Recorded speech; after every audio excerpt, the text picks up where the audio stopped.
नमस्कार दोस्तों, कैसे हैं आप सब। मैं डॉक्टर सोनवीर सिंह राजकीय पॉलिटेक्निक जानसठ मुजफ्फरनगर से आज के इस लाइव सेशन में आप सभी का स्वागत करता हूं।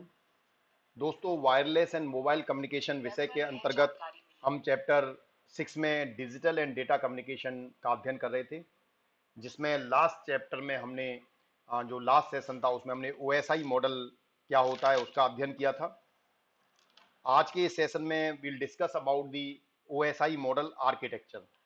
लास्ट सेशन में हमने ओएसआई मॉडल में केवल ये देखा था कि ओएसआई मॉडल के अंदर कितनी लेयर्स होती हैं, क्या होता है, कम्युनिकेशन प्रोटोकॉल देखा था।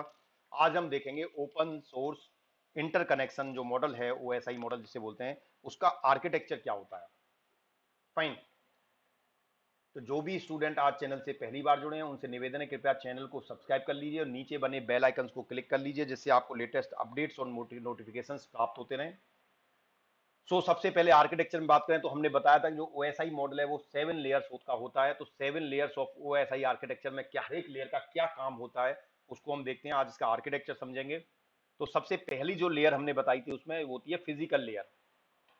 The physical layer is responsible for the physical cable और wireless connection between network nodes, यानी दो डिवाइस जिनके बीच में कम्युनिकेशन हो रहा है, इंटरकनेक्शन हो रहा है, उन दोनों नोड्स के बीच में जो फिजिकल कनेक्शन है वो वायरलेस हो या केबल के माध्यम से हो, वो एक फिजिकल कनेक्शन प्रोवाइड करता है। ठीक है, तो this physical layer responsible to provide the connection between the two devices. It defines the connectors, the electrical cables or wireless technology connecting the devices, and is responsible for transmission of the raw data, which is simply a series of zeros and ones while taking care of bit rate control. यानी physical layer का काम क्या है, दो node के बीच में interconnection, एक physical interconnection provide करना। और फिजिकल इंटरकनेक्शन दो तरीके से होता है, या तो केबल के माध्यम से हो सकता है या बिना किसी केबल और वायर के, जिसे हम वायरलेस बोलते हैं। ठीक है, तो इसकी कैटेगरी में फिजिकल लेयर में आपके इलेक्ट्रिकल केबल्स हैं, कनेक्टर्स हैं, वायरलेस टेक्नोलॉजी जिसके माध्यम से हम दो डिवाइस को कनेक्ट करते हैं। ठीक है, wireless technology connecting the devices, and this physical layer is also responsible for transmitting the data from the one node to the another node in the form of zeros and one. ठीक है, और it is also take care of the bit rate, यानी bit rate का भी ये ध्यान रखता है। तो फिजिकल लेयर की रेस्पॉन्सिबिलिटी काफी होती है, दो नोड के बीच में एक कनेक्शन स्टैब्लिश करना, एक फिजिकल कनेक्शन स्टैब्लिश करना, और देन उनके बीच में जो भी कम्युनिकेशन डेटा है उसको ट्रांसमिट करना from one node to another node, और उसकी बिट रेट को भी कंट्रोल करना। देन सेकंड जो लेयर होता है इसमें, that is called data link layer.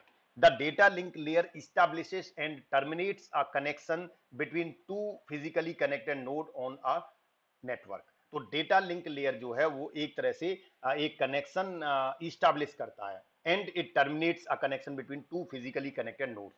जब दो नोड को हमने फिजिकल लेयर के माध्यम से कनेक्ट कर दिया, तो फिजिकल लेयर तो एक कनेक्शन प्रोवाइड कर दिया उन्होंने, ठीक है, बाय द वायर और वायरलेस।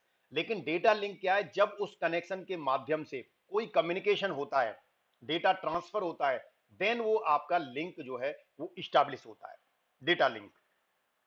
तो डेटा लिंक लेयर का बेसिकली काम है कि दो नोड के बीच में लेयर में जो डेटा लिंक लेयर है, इस्टेब्लिश एंड टर्मिनेट कनेक्शन, यानी दोनों के बीच में एक कनेक्शन को स्थापित करती है या उसे समाप्त करती है। कैसे, अगर दोनों फिजिकली कनेक्टेड हैं या वायरलेस कनेक्टेड हैं तो they will start to transforming the information. तो जब वो डेटा उसमें जाने लगेगा तो डेटा लिंक लेयर के माध्यम से ही वो डेटा उसमें ट्रांसमिट होता है।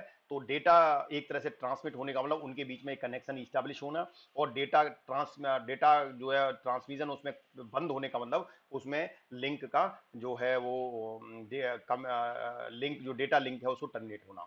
ठीक है, then it break up packet into frames and send them from source to destination. वो क्या करता है, जो भी आपका डेटा है उसको पैकेट्स में, पैकेट्स को इनटू फ्रेम्स में वो उनको ब्रेक कर लेता, तोड़ लेता है, और उस डेटा को फिर वो सोर्स से डेस्टिनेशन पे भेजता है। डेटा लिंक लेयर का काम होता है। This layer is composed of two parts. जो डेटा लेयर है वो दो पार्ट से मिलकर बनती है। लॉजिकल लिंक कंट्रोल, जिसे एलएलसी बोलते हैं, which identify network protocol, performs error checking and synchronizing from. यानी लॉजिकल लिंक कंट्रोल का काम क्या है, एक तो नेटवर्क का प्रोटोकॉल वाले सेट ऑफ रूल्स जिसमें नेटवर्क इस्टेब्लिश होगा या टर्मिनेट होगा उसको परफॉर्म करेगा, परफॉर्म एरर चेकिंग, इसके साथ साथ वो डेटा जब ट्रांसमिट होगा तो एरर चेकिंग का काम भी करेगा, और सिंक्रोनाइजेशन की अगर आवश्यकता है तो सिंक्रोनाइजेशन के फ्रेम भी वो उनके बीच में स्टैब्लिश करेगा। Another one is media access control. दूसरा जो कंट्रोल है इसमें वो है मीडिया एक्सेस कंट्रोल। पहला था लॉजिकल लिंक कंट्रोल, दूसरा है media access control, which uses media access control address to connect devices and define permission to transmit and receive data। यानी जब तक मैक एड्रेस सुना होगा आपने, मैक एड्रेस बोलते हैं media access control, address to connect devices, दोनों को डिवाइस को कनेक्ट करने के लिए मैक एड्रेस की आवश्यकता पड़ती है, और जब मैक एड्रेस इस्टेब्लिश हो जाता है तभी उसके बीच में आप मीडिया डेटा ट्रांसमिट कर सकते हैं, ट्रांसमिट और रिसीव। तीसरी जो लेयर होती है that is called network layer. The network layer has two main functions, one is breaking up segment into network packets. यानी नेटवर्क लेयर के दो काम होते हैं, पहला तो जो सेगमेंट है आपकी उसे नेटवर्क के पैकेट्स में डिवाइड करना, and resembling the packets on the receiving end. एक तरफ तो भेजने से पहले उन पैकेट्स को इनटू नेटवर्क पैकेट्स में एक तरह से ब्रेक करना, सेगमेंट्स को, डिफरेंट डेटा सेगमेंट्स को पैकेट्स में डिवाइड करना, और जब उसे रिसीव करे तो उनको दोबारा से पैकेट को ज्वाइन करना और एक पैकेट में प्राप्त करना। ही the other is routing packet by discovering the best path across a physical network। ठीक है, दूसरा जो है वो routing packets by discovering the best path. उसके अलावा सोर्स या डेस्टिनेशन में सबसे बेस्ट पाथ कौन सा है जिसके द्वारा डेटा का ट्रांसमिट हो सकता है, वो रूटिंग का काम भी नेटवर्क लेयर करती है। फोर्थ लेयर होता है transport layer. The transport layer takes data transferred in the session layer and breaks it into segments on the transmitting end. यानी ट्रांसपोर्ट लेयर का काम क्या है, डेटा को ट्रांसफर करना सेशन लेयर में और उसको सेगमेंट में डिवाइड करना। जब आप सेगमेंट में डिवाइड कर देते तो ये पीछे वाली जो लेयर नेटवर्क लेयर पड़ी, वो नेटवर्क लेयर उसे सेगमेंट से पैकेट्स में कन्वर्ट कर देती है। तो ट्रांसपोर्ट लेयर का काम है उसको सेगमेंट में ब्रेक करना।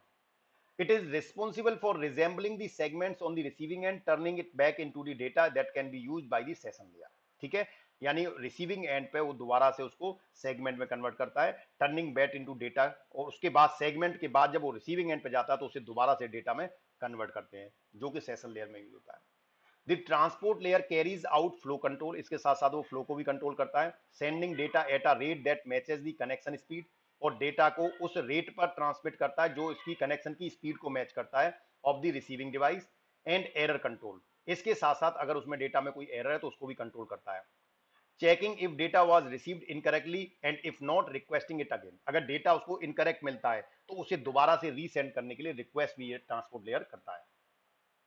फिफ्थ जो है that is session layer. The session layer creates communication channel called session between devices. जो सेशन लेयर है दो डिवाइसों के बीच में एक सेशन क्रिएट करती है, एक चैनल क्रिएट करती है, उसको सेशन लेयर बोलते हैं। It is responsible for opening sessions, ensuring they remains open and functional while data is being transferred। यानी कि ये सेशन लेयर का काम है कि दो डिवाइसों के बीच में सेशन इस्टेब्लिश हो, यानी जब डेटा ट्रांसफर हो रहा है तो वो उस समय पे एक्टिव रहें, ओपन रहें, and closing them when communication and, और जब कम्युनिकेशन एंड हो जाए तो उस समय सेशन क्लोज हो जाए।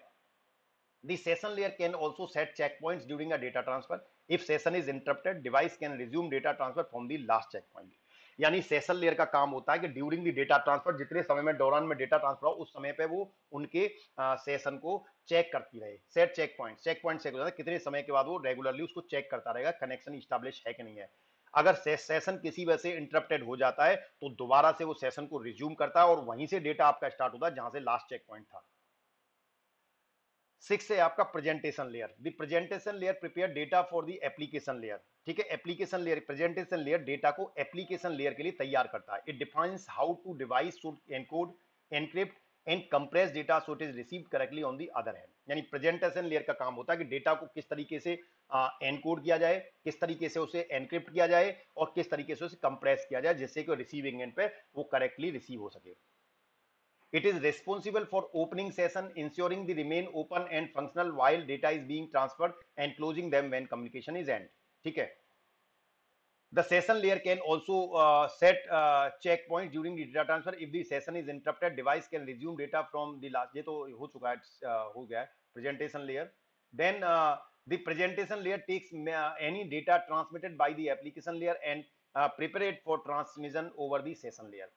यानी प्रेजेंटेशन लेयर जो है वो टेक्स एनी डेटा, यानी किसी भी डेटा को एप्लीकेशन लेयर के लिए प्रिपेयर करता है for the transmission over the session layer. ठीक है, देन लास्ट जो आता है आपका that is application layer. The application layer is used by end user software such as web browser and email clients. यानी एप्लीकेशन लेयर किसके द्वारा use किया जाता है? एंड यूजर के द्वारा. इसमें कोई या तो कोई वेब ब्राउजर हो सकता है या कोई ईमेल क्लाइंट हो सकता है.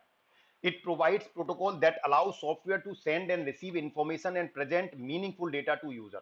यानी it provides protocol that allows software to send and receive information and present meaningful data to user. तो ये क्या करता है? एक प्रोटोकॉल प्रोवाइड करता है टू दी सॉफ्टवेयर, जिससे कि जो डेटा है वो सेंड और रिसीव जो है इंफॉर्मेशन वो एक मीनिंगफुल उसका सेंडिंग और रिसीविंग हो. ठीक है, यानी कि डेटा है वो करेक्टली रिसीव हो, तभी वो मीनिंगफुल होगा. A few example of application layer protocol are hypertext transfer protocol. जो एप्लीकेशन प्रोटोकॉल है जो वेब ब्राउजर पे जनरली यूज होते हैं, वेब ब्राउजर हो गया या ईमेल क्लाइंट हो गया, तो उसमें या तो एक तो आपका एसटीटी आपने सुना होगा, हाइपर टेक्स्ट ट्रांसफर प्रोटोकॉल. ठीक है. दूसरा होता है फाइल ट्रांसफर प्रोटोकॉल जिसे बोलते हैं एफटीपी. पोस्ट ऑफिस प्रोटोकॉल जिसे बोलते हैं पीओपी.